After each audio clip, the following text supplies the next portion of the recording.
مومنوں پڑھتے رہو تم اپنے آقا پر درود، ہے فرشتوں کا وظیفہ الصلاۃ والسلام۔ بسم اللہ الرحمن الرحیم۔ الصلاۃ والسلام علیک سیدی یا حبیب اللہ صلی اللہ تعالی علیہ وآلہ وصحبہ وسلم۔ حضرات گرامی، آپ کو یہ جان کر خوشی ہوگی سرزمین بنگلور میں ایک مناظرہ منعقد ہوا جس میں جماعت اہل سنت مسلک اعلیٰ حضرت کا ایک گروپ اپنی شان صداقت کے ساتھ حاضر ہوا، اور فریق ثانی مولائی فرقہ کی جانب سے بھی ان کے گروپ کے لوگ حاضر ہوئے، اور یہ مناظرہ اپنے عنوان کی جانب بڑھنا چاہ رہا تھا، لیکن شروع ہی میں شرائط مناظرہ میں ہی فریق ثانی پست و شکست ہو کر کے کمزور و نحیف و ناتواں نظر آئے۔ اس منظر کو آپ اپنے سر کی آنکھوں سے ملاحظہ کریں اور خود فیصلہ کریں کہ کامیاب کون رہا۔ غلطی ہم سے ہو گئی، ایک غلطی ان سے ہو گئی تو چلو ایک ہم سے ہو گئی، بات تو برابر ہو گئی۔ ہم لوگ آئے تھے شرائط مناظرہ طے کرنے کے لیے، مفتی صاحب بار بار سند مانگے جا رہے ہیں، اور یہ کتاب پھر میں بھیجواتا ہوں ان سے کئی عبارت پڑھ کر کے بتائے یہ شرط ہے کہ نہیں، اور یہ کتاب معتبر ہے یا نہیں، اور اس کتاب کے مصنف کو یہ معتبر مانتے کہ نہیں۔ اگر مانتے ہیں تو اس کے بارے میں بتائیں، اور نہیں مانتے ہیں تو کیوں، اس کی بھی وجہ بتا دیں۔ کتاب حاضر کیجئے شفیق صاحب، پھر لے جائیے آپ۔ مجھے سند لائیے، کتاب نہیں۔ آپ کتاب کیوں لا، بار بار ہماری مرضی کے بغیر نہیں لا سکتے۔ سند بھی لے جائیے، سند بھی لے جائیے۔ ہاں، کتاب کو وہ رکھی ہے، ہم قرآن و حدیث کو مانتے ہیں، کتاب بات کی بات ہے۔ لائیے سند لائیے، کہاں شروع کریں بھیا آپ لوگ؟ ہاں، گفتگو بھیا، شور گل نہیں ذرا، جلدی کام ختم۔ آپ بھی بیٹھیں بھیا۔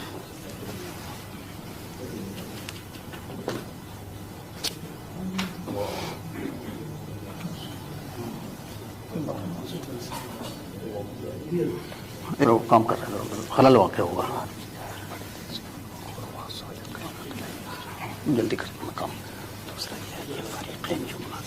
السلام علیکم ورحمۃ اللہ وبرکاتہ۔ بسم اللہ الرحمن الرحیم۔ حضرات، ابھی آپ نے ہمارے فریق مخالف کو سنا تو کچھ اس میں خلاف ادب باتیں مجھے لگی، مجھے تو لگی، پتہ نہیں آپ کو لگی کہ نہیں لگی، جیسے کہ بار بار لفظ جاہل کا استعمال کرنا آپ کے لیے، اور بھیک مانگنا، تو یہ اخلاق سے گری ہوئی باتیں ہیں، بھیک مانگنا، جاہل کہنا۔ اگر نعوذ باللہ من ذالک ہم اگر جاہل ہوتے تو مناظرہ نہیں کرتے۔ ہم نے آپ سے ایک ہی سوال کیا تھا، وہ قرض آپ کے اوپر باقی ہے، آپ نے جواب نہیں دیا۔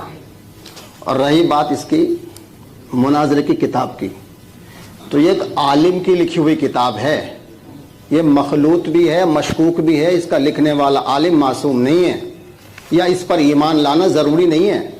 ہمارا اصل جو ہے وہ ہے قرآن اور حدیث۔ اگر آپ قرآن اور حدیث کے مطابق نہیں چل سکتے تو منع کر دیجئے، پھر اس کتاب پر بات ہوگی، اور اگر قرآن اور حدیث پر چلتے ہیں تو اس کتاب کو ایک طرف رکھ دیجئے گا۔ کلیئر بات ہے، قرآن اور حدیث، قرآن اللہ کی کتاب ہے اور حدیث رسول اللہ کی کتاب ہے، ہم ایسی کتابوں کو ان کے بعد مانتے ہیں۔ اگر قرآن کریم میں لفظ مناظرہ کہیں ہے تو آپ دکھائیں، حدیث میں ہے تو کہیں دکھائیں، جب قرآن میں نہیں حدیث میں تو اس میں کہاں سے آ گیا؟ اور رہی بات دوسری بات کہ جس طرح سے میں نے سند دکھائی دو، تو مفتی صاحب کو اپنی سند دکھانی چاہیے تھی کہ میری یہ سند ہے، تو جواب تو یہ تھا میری سند دیکھی، لیکن مفتی صاحب نے اپنی نہیں دکھائی۔ دوسری بات، مفتی صاحب نے کہا کہ صاحب اردو کا ڈپلوما ہے، صحیح سے ان کو اردو پڑھنی بھی نہیں آتی ہے، وجہ کیا ہے؟ عربی اور اردو، ابھی آپ دیکھ سکتے ہیں عربی اردو کا ڈپلوما ہے۔ تو پہلا سوال تو یہ تھا کہ مفتی صاحب اپنی سند دکھاتے، دوسری بات قرآن اور حدیث کے مطابق بات کرتے ہیں. ایک عالم کی لکھی ہوئی جس میں صحیح بھی ہو سکتا ہے غلط بھی ہو سکتا ہے, کیسے یقین کر لیں ہم اس پہ؟ یا تو آپ یوں کہتے کہ قرآن و حدیث پر ہمارا یقین نہیں ہے تو پھر اس کتاب پر بات ہوتی ہے. اگر یقین ہے تو قرآن حدیث کی روشنی میں بات کریں نا, قرآن حدیث کی روشنی میں بات کیوں نہیں کرتے آپ؟ لیجیے محمد صاحب, کتنا ٹائم ہمارا؟ بات ہو گئی, 5 منٹ ہے نا؟ بات ہو گئی بات. ابھی نہیں, ابھی 5 منٹ ہے ہمارے 5 منٹ ہیں ابھی.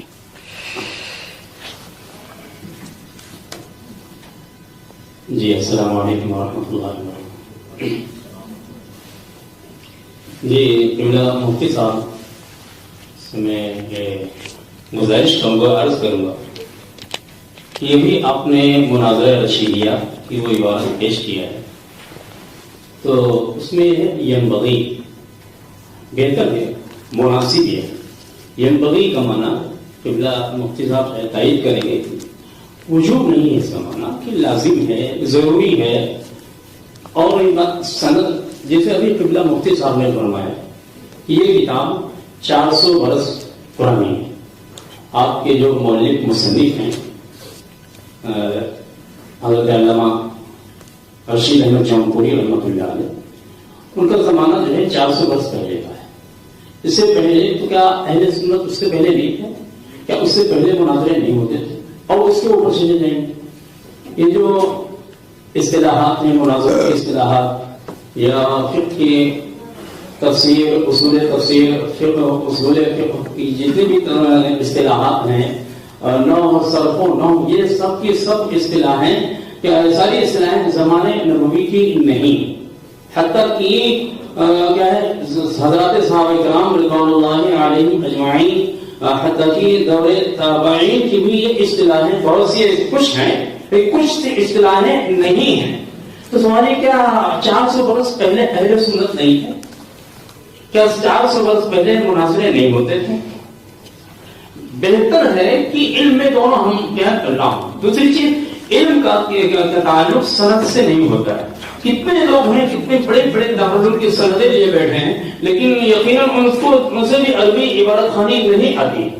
تو کیا اگر وہ جہاں آپ مفتی صاحب کیا خدمت انجام دے رہے ہیں اس ادارے کی, آپ بھی معلوم کہ بہت سے طلبہ ہیں کہ جو سند حاصل کرتے ہیں, اچھے نمبرات ملتے ہیں, لیکن ان کے اندر وہ لیاقت صلاحیت نہیں ہوتی, عبادت خوانی اور ان کو قدرت نہیں ہوتی ہے. تو پتہ کیا تھا کہ صرف سند ہی ایک ہے. جو آپ نے فرمایا علم میں برابر ہونا ضروری ہے, اس سے ہم بالکل اتفاق کرتے ہیں کہ ہاں علم میں برابر ہونا مناسب ہے, بہتر ہے, ضروری واجب نہیں ہے. کیا کوئی شخص اگر آئے دوسرے کیا ہے مذہب سے تعلق رکھنے والا اور وہ اپنے مذہب کا نمائندہ نہیں ہے لیکن وہ مذہب اسلام پہ اعتراض کرتا ہے, تو کیا علماء کی ذمہ داری نہیں ہے جواب دیں؟ جی نہیں, سوال جواب نہیں ہے. یہ مناظرہ جو ہے, تو ابھی میں نے مفتی صاحب سے عرض کیا تھا کہ جیسے کہ مباحلے کے تعلق سے فرمایا کہ وہاں مباحلے کا ذکر ہے, مباحلہ اور ہے, مناظرہ اور ہے. تو قرآن مجید میں کہیں پر مناظرے کا ذکر نہیں آ سکتا ہے جہاں کہیں بھی حق و باطل کی مابین مارکا آرائی ہوئی ہے, کہیں پر بھی قرآن مجید میں مناظرے کا ذکر نہیں ہے. احتجاج کا ہے, حاج کا ہے. ٹائم ہو گیا, ٹائم ہو گیا, معذرت چاہتا ہوں. نہیں کوئی بات نہیں, کوئی بات نہیں, آپ میرے پاس آ جائیں. یہ آپ نے میرے پاس ان حضرات کے ذریعے پہنچایا, آپ نے ان کو دیا, مجھے دیا. اب تو یہ جو شرطیں آپ نے لکھی ہیں صوفی اسلامک بورڈ کی طرف سے, تو ماشاءاللہ ان کے ذریعے مجھے مل گئی.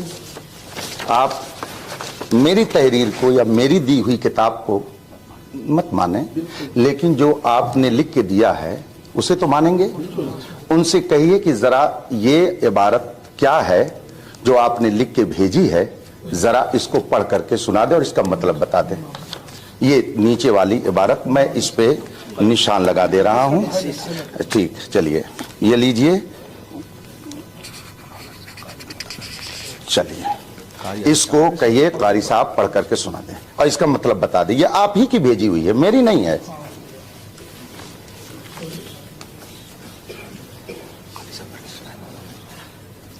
قاری صاحب پڑھ کر کے اسے سنائیں.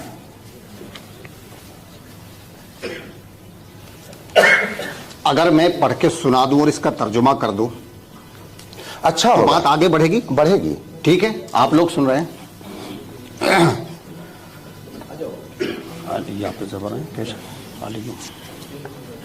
ٹھیک ہے، وہ تو آپ نے لکھ کے دیا، بات تو آگے بڑھے گی انشاءاللہ. علی مع القرآن والقرآن مع العلی لن يفترقا حتى يردا علی الحوض هذا حدیث صحیح الاسناد.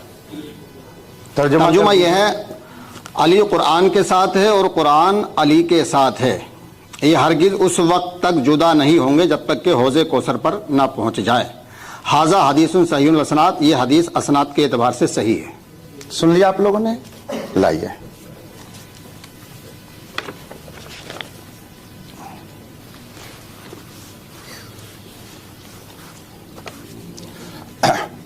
بسم اللہ الرحمن الرحیم.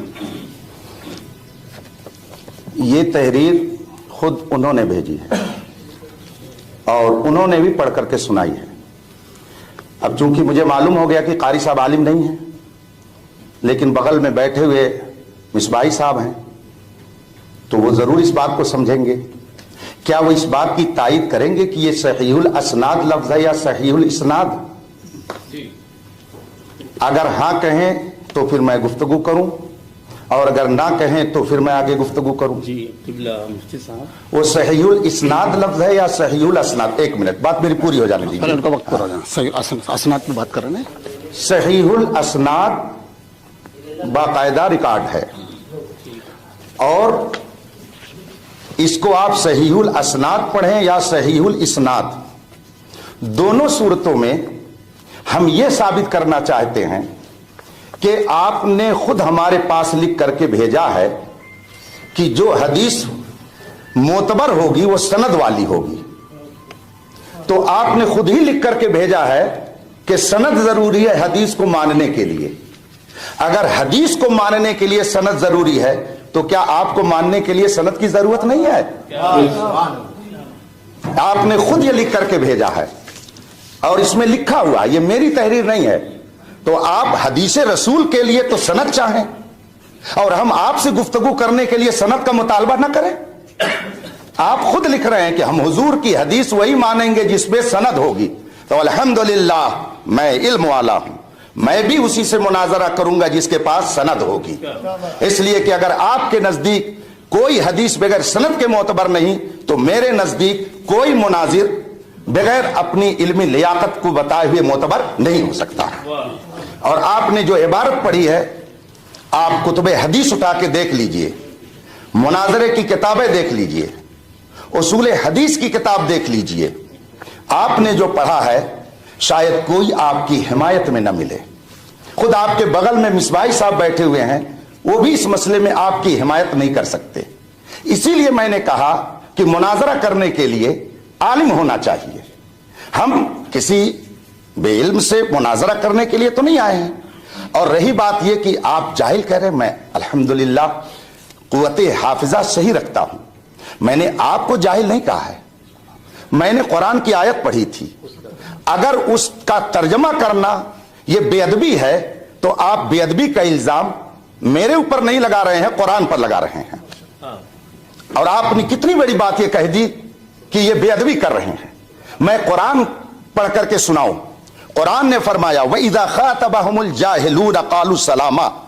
تو کیا قرآن نے جاہل کہہ کر کے لوگوں کی بے ادبی کی ہے؟ اگر ہم نے بے ادبی کی تو یہ بے ادبی قرآن نے پہلے کی ہے. پہلے اس کا آپ جواب دیجئے کہ کیا قرآن کا ترجمہ پڑھ کر کے بتانا اور قرآن کی آیت پڑھ کر کے سنانا بے ادبی ہے؟ اور پھر آپ نے اسے جو غلط پڑھا تو غلط پڑھنے کی بنیاد پر کیا آپ نے ائمہ محدثین کی طرف ایک غلط بات کی نسبت نہیں کی؟ پھر تیسری بات یہ ہے کہ جب آپ صحیح حدیث کے لیے سند چاہتے ہیں تو آپ سے میرا مطالبہ ہے کہ رسول پاک صلی اللہ علیہ وسلم نے کہاں حدیث میں فرمایا کہ میری وہی حدیث ماننا جس کی تمہارے پاس سند ہوگی؟ وہ حدیث بتائیے جس میں رسول پاک نے فرمایا ہو کہ میری کوئی حدیث بغیر سند کے مت ماننا. اگر ایسی کوئی حدیث نہیں ہے تو آخر محدثین نے یہ شرط کیوں لگائی؟ اس کا مطلب یہ ہے کہ محدثین نے قرآن کی بھی مخالفت کی اور حدیث کی بھی مخالفت کی. اور اگر آپ کے نزدیک قرآن کی اور حدیث کی مخالفت کرنے والے یہ محدثین ہو سکتے ہیں تو پھر ہم کو کہنے دیجئے کہ سامنے والا مخالف ہو سکتا ہے قرآن و حدیث کا، مگر امام بخاری، امام ذہبی، علامہ ابن حجر اسقلانی جیسی شخصیتیں غلط نہیں ہو سکتی۔ اس لیے انہوں نے جو شرط لگائی ہے اور آپ نے ہم کو لکھ کر کے دیا ہے، یہ خود اس بات کا اظہار ہے کہ علمی گفتگو کے لیے سند درکار ہے۔ ینبغی کا لفظ آپ نے استعمال کیا کہ یہ ہو سکتا ہے، یہ مناسب کے معنی میں ہو، ٹھیک ہے، لیکن ینبغی کا معنی صرف مناسب ہی نہیں آتا ہے۔ صاحب رد المحتار، خاتم المحققین، علامہ ابن عابدین شامی رحمت اللہ تعالی علیہ، جو سادات کرام سے ہیں، الحمدللہ ہم سادات کا جو احترام کرتے ہیں، ہماری مجلسوں میں آ کر کے بیٹھیے تو معلوم ہوگا۔ میرے اعلیٰ حضرت نے فرمایا، کیسے آقاؤں کا بندہ ہوں رضا، بول بالے میرے سرکاروں کے۔ یہ سرکاروں سے کس کو مراد لیا؟ سادات مارہرا، سادات بلگرام، سادات کالپی۔ ہم لوگ الحمدللہ ان کا احترام دل و جان سے کرتے ہیں، یہ ٹاپک نہیں ہے۔ لیکن علامہ ابن عابدین جو سادات میں سے ہیں، انہوں نے تحریر فرمایا کہ ینبغی کا معنی صرف یستحبو نہیں ہوتا ہے، اس کا معنی یجبو بھی آتا ہے۔ یجبو کا معنی ہوتا ہے ضروری ہے، تو وہ بھی معنی ہو سکتا ہے اور یہ بھی معنی ہو سکتا ہے۔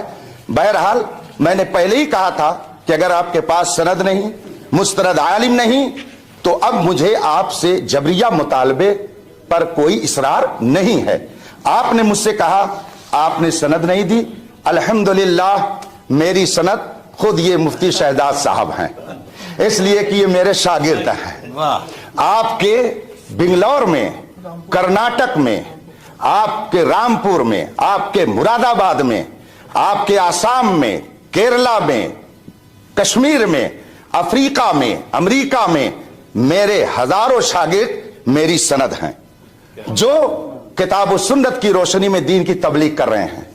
آپ آئیے اور آپ بھی آئیے، یہ مزید اطمینان کے لیے دارالعلوم علیمیہ جمدہ شاہی، جو مبلغ اسلام علامہ عبدالعلیم میرٹھی نور اللہ مرقدہ کی دعاؤں کا نتیجہ ہے۔